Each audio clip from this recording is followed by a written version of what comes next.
नमस्कार साथियों। RPF constable का एग्ज़ाम डेट आ चुका है। अगर आप लोगों ने आरपीएफ कांस्टेबल का फॉर्म भरा हुआ है तो फटाफट से रिवीजन में लग जाइए, क्योंकि जो एग्ज़ाम डेट है यहाँ पे आप देख सकते हो, ये 2 मार्च 2025 से 20 मार्च 2025 के बीच में ले लिया जाएगा।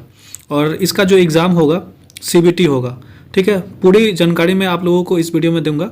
साथ ही आप लोगों को किस तरीके से रिवीजन करना है जिससे कि आपका जो एग्ज़ाम है वो क्लियर हो जाए और बहुत कम समय में आप बहुत ही अच्छे तरीके से तैयारी कर लो। ठीक है, तो वीडियो में बने रहिए। आगे मैं बहुत ही अच्छी अच्छी जानकारी आप लोगों को दूंगा इस वीडियो के माध्यम से।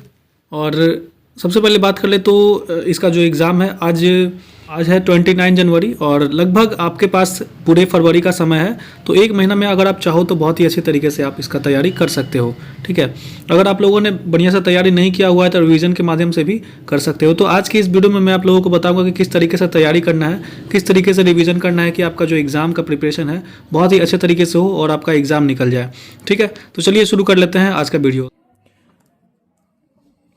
तो ये स्ट्रेटजी अगर आप फॉलो कर लिए ना तो आपको एग्जाम पास करने से कोई रोक नहीं सकता है। बस आपको पूरे 30 दिन तक मन लगा के एकदम इस पे लग जाना है, भिड़ जाना है। ठीक है, इस पे अगर आप कर लो तो आपका जो आप लास्ट में यही कहोगे कि थैंक यू सर, आपने जो कहा मैंने वो किया, उस तरीके से मेरा एग्जाम निकल गया। देखिए क्या करना है, सबसे पहले तो टाइम की बात कर ले तो अपने पास टाइम मात्र 30 डेज है। देखिए 2 मार्च से 20 मार्च के बीच में पेपर होना है, तो किसी का कभी भी हो सकता है, किसी का 2 मार्च को भी हो सकता है, किसी का 20 मार्च को भी हो सकता है। तो मान के चलते हैं कि 30 दिन का ही समय है अपने पास। देखिए क्या करना है, अभी से ही क्या करना है, एक प्रैक्टिस सेट को आपको डेली करना है अभी के टाइम पे। अगर हो सकता है तो दो दो प्रैक्टिस सेट कीजिए, क्योंकि आपका जो अगर टारगेट है यही है, आपको दूसरे किसी चीज पे देखना ही नहीं है। तो आप क्या कीजिए, कम से कम एक सेट कीजिए और हो सकता है तो 2 कीजिए अगर आपके पास टाइम है तो। देखिए किस तरीके से करना है, प्रैक्टिस सेट करना है और उसका एनालिसिस करना है। अब देखिए प्रैक्टिस सेट आप कहाँ से कीजिएगा, आपको प्रैक्टिस सेट आप सोच रहे हो कि कौन सा प्रैक्टिस सेट ले, एक बुक ले ले या फिर ऑनलाइन ले ले। तो देखिए बहुत सारे बुक्स मार्केट में अवेलेबल हैं और ऑनलाइन भी अवेलेबल हैं, वो आप पे डिपेंड करता है। लेकिन मैं कहूंगा कि देखिए सीबीटी अगर आप पेपर दे रहे हो तो कंप्यूटर बेस्ड टेस्ट होगा और ऑनलाइन पेपर होगा, तो बेहतर होगा आपके लिए कि ऑनलाइन ही आप दीजिए।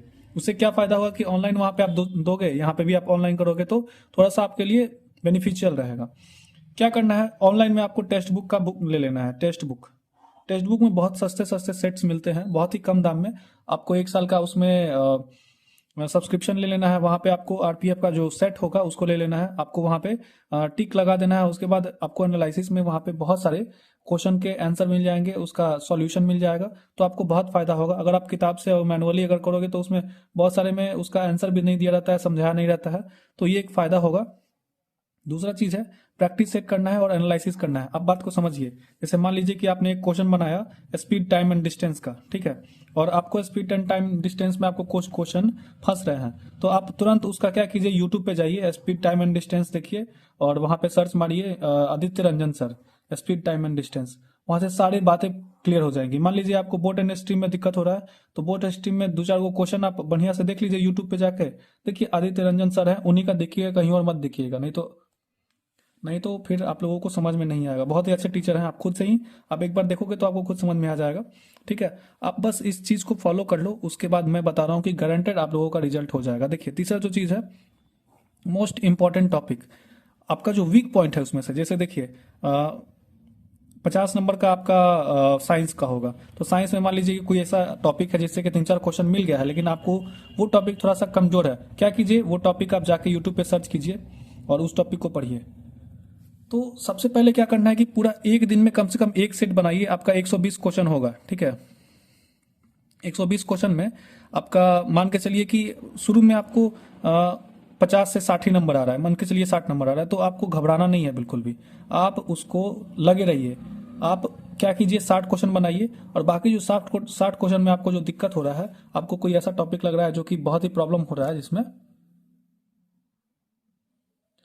आप उस टॉपिक को देखिए, उस टॉपिक को आप अच्छे करने की कोशिश कीजिए। आप दूसरे कॉपी में लिख लीजिए कि हाँ आज हमको पढ़ना है डांस के बारे में, डांस फॉर्म्स। मान के चलिए कि इससे आपका कोई क्वेश्चन आ रहा है, 2-3 क्वेश्चन आपका आ गया है, लेकिन आपने इस टॉपिक को कभी पढ़ा ही नहीं है, तो आप क्या कीजिए, डांस फॉर्म को लिख लीजिए कॉपी पे कि हाँ हमको आज डांस फॉर्म पढ़ना है। यूट्यूब पे जाइए, डांस फॉर्म देखिए, उसका ट्रिक वीडियो देखिए और उसको कंप्लीट कर लीजिए। फिर अगला दिन बनाइए क्वेश्चन, 120 क्वेश्चन बनाइए, ठीक है।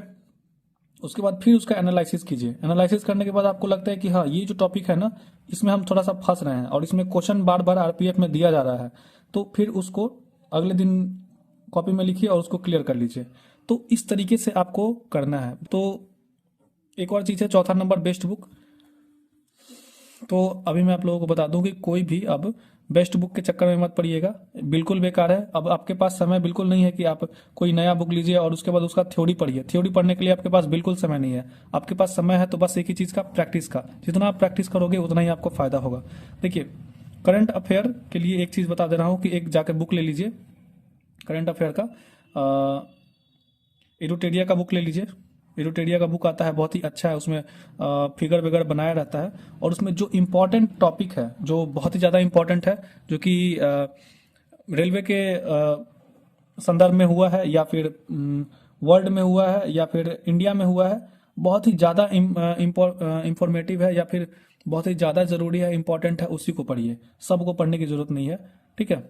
उसके बाद मैथ, साइंस और जीके जीएस आपको अलग से पढ़ने की ज़रूरत नहीं है। बस आप सेट मारो, रोज रोज अगर सेट मारोगे तो आपका जो क्वेश्चन बनाने का जो तरीका है उसमें समझ में आ जाएगा। जैसे देखो, चार का ऑप्शन होते हैं, 1 2 3 4। तो मान लो कि आपको ऑप्शन नहीं भी आ रहा है तो आप उसको एलिमिनेशन मेथड से आप उसको समझ लोगे कि हाँ, मान के चलो कि ये तो नहीं होगा, ये नहीं होगा, ये नहीं होगा, तो बाकी यही ना बचा, यही हो जाएगा। तो इससे ये फायदा होता है सेट बनाने से। अभी से अभी सेट मारना शुरू कर दोगे ना, तो आपका 30 दिन में ना मस्त रिजल्ट होने का चांस है। और बढ़िया अगर सेट के बारे में पूछे तो देखिए, आप आरपीएफ का प्लेटफॉर्म का बुक ले सकते हैं। प्लेटफॉर्म का बुक आता है, बढ़िया होता है अगर आप ऑफलाइन तैयारी करना चाहते हो इसका तो। लेकिन ऑनलाइन के लिए मैं कहूँगा कि बेस्ट है आप टेक्स्ट बुक का ही बुक ले लो। टेक्स्ट बुक का आप ऑनलाइन सब्सक्रिप्शन ले लो। तो इस तरीके से अगर आप करोगे तो आपका जो 2025 का जो आरपीएफ का एग्ज़ाम है वो बहुत ही आसानी से क्लियर कर लोगे। अगर आपने अभी तक मतलब तैयारी शुरू नहीं किया है या फिर आपको रिवीजन करना है तो बस यही करो। उसके अलावा अगर आप दूसरा चीज़ करते हो ये छोड़ के, तो मैं बता रहा हूँ कि आपका रिजल्ट नहीं होगा। क्योंकि देखिए, प्रैक्टिस ही आपको वहां तक पहुंचा पाएगा। Practice makes a man perfect, और प्रैक्टिस सेट जरूरी है। तो प्रैक्टिस सेट पे लगो और आपका रिजल्ट हो जाएगा। और हाँ, वीडियो अगर यहाँ तक देख लियो तो वीडियो को लाइक जरूर कर देना और चैनल को सब्सक्राइब कर देना। इस टाइप की जानकारी आप लोगों को सबसे पहले देता हूँ, ठीक है। तो आई होप कि मैंने आप लोगों को सारी बातें समझाने की कोशिश की है। फिर भी अगर कोई डाउट रह जाता है तो आप मुझे पूछ सकते हो। और हाँ, आप लोगों को प्रीवियस ईयर क्वेश्चन चाहिए होगा तो वही टेक्स्ट बुक पे मिल जाएगा, प्रीवियस ईयर क्वेश्चन भी मिल जाएगा, या फिर आप सेट में भी देखोगे तो वो भी मिल जाएगा। तो थैंक यू सो मच, आज के लिए बस इतना ही। मिलते हैं आपसे अगले वीडियो में, तब तक के लिए जय हिंद दोस्तों।